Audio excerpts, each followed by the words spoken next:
Alors, il est temps de segmenter son code maintenant. Donc, juste pour la forme ici, je vais réécrire, hop, l'arrobase function qu'on avait, je l'avais appelé add, tac, je remets un B et un A, et puis on va faire un arrobase return, du coup, A plus $B. A plus $B. Juste pour faire simuler un petit peu de contenu, pour simuler qu'on a vraiment une grande page avec plein de choses différentes dedans. Donc maintenant, ce qu'on va faire pour commencer, on va venir ici et on va faire quelque chose qui est très important, c'est-à-dire qu'on va regrouper tout notre style dans un dossier. Donc ici, on va se faire un dossier style avec un S, parce que c'est important de ne pas laisser trop de fichiers de manière générale à la racine de son site. D'accord ? La racine ici, c'est là où on va avoir index.html, package.json, etc. Parce qu'à la fin, vous allez vous retrouver avec des dizaines, des centaines même de fichiers. Et c'est pas du tout bon pour votre code de manière générale. Ça amène à des erreurs en fait, tout simplement. Donc ici, on met notre style ici. Hop, tac, on lui met notre style CSS map. Et on met notre style.css. Très bien. Donc ici, maintenant, on va devoir refaire notre... Donc on fait CTRL-U, accent grave ici. Hop, on fait... Alors, tac, on vient ici dans Node, on fait CTRL-C ici. CTRL-C, ça va terminer la commande, vous savez, sas watch, qui regarde en permanence ce qu'on est en train de coder. Très bien, et du coup, on refait sas-watch, comme ça. Et donc, le fichier à regarder, il se situe où? Tac, il se situe, hop, dans style ici, donc dans le dossier style, /style.scss. Donc ça, c'est ce qu'on regarde. Et on va compiler dans toujours le dossier style avec un S, attention, et dans style.css. OK? Tac. Et donc c'est bon, on a recompilé tout ça. Tac, tac, tac. Il nous manque une dernière chose. Pourquoi ça ne fonctionne pas à votre avis?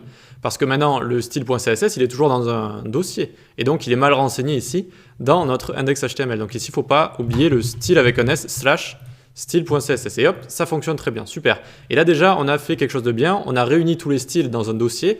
On respire beaucoup plus à la racine de notre dossier. Il y a beaucoup moins de choses qui nous perturbent et qui viennent un peu rentrer en conflit avec tout ça.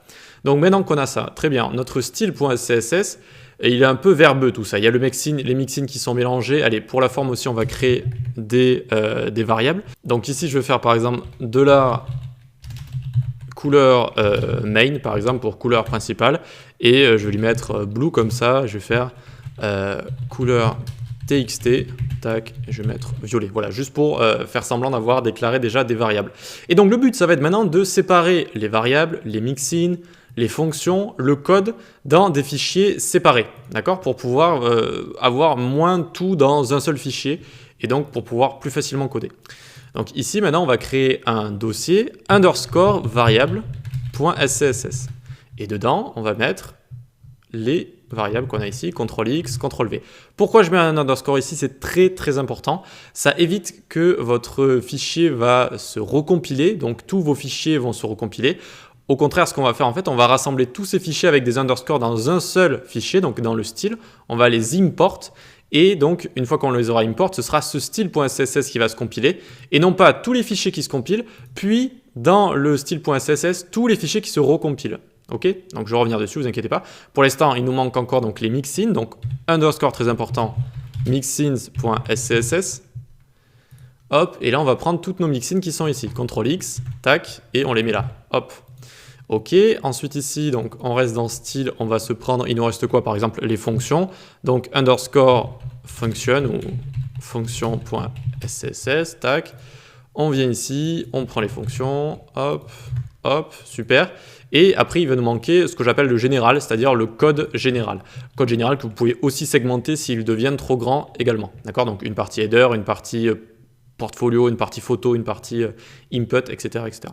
Donc CTRL-X et ici, tac, on vient et on va écrire underscore, n'oublie pas, général.scss. Et on vient ici, super. Donc maintenant, notre fichier SCSS, il est complètement vide. Il va falloir import tout ce qu'on a ici. Et attention, il faut l'import dans l'ordre. C'est-à-dire qu'au-dessus de tout, qu'est-ce qu'on va import en premier? Qu'est-ce qu'on a besoin partout en général? On a besoin des variables. Donc, @import ici, hop, et on va faire underscore variable.scss. Ok, ça va être la première chose à importer. Très bien. Ensuite, on va avoir besoin de quoi? Moi, je mettrai les mixins maintenant. D'accord? Les mixins ont besoin souvent des variables. Donc, on les met juste après. Mixin.scss. Très bien. Ensuite, on va mettre les fonctions. Hop, fonction avec un s.scss. Super. Et ensuite, ici, on va lui mettre donc arrobase import. Et on va prendre notre général. C'est le code qui va avoir besoin de tout ce qui est au-dessus pour fonctionner. Voilà, nickel. Et vous voyez que ça fonctionne très bien. On a réussi à réunir tous ces fichiers dans notre style.css. Donc ça, c'est vraiment là où on va, c'est le hub, c'est là où on va concentrer tous les autres fichiers. Il faut faire attention à leur place ici. C'est-à-dire que si vous avez un fichier qui a besoin d'un autre fichier, il faut que l'autre fichier soit au-dessus de lui, toujours. Ça, il faut faire attention. De toute façon, vous vous rendrez compte assez vite parce que de toute façon, ça ne va pas appliquer le style sinon. Et donc, vous pourrez très vite remarquer ce qu'il faut que vous placez, s'il faut remettre des choses dans l'ordre ou pas.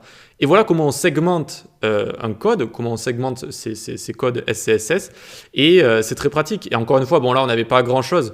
Mais si votre site, il a plusieurs pages, s'il a beaucoup de sections, des sections qui se ressemblent, si votre site, vous allez vous en servir pour publier des pages également, je pense à des sites comme des réseaux sociaux, etc.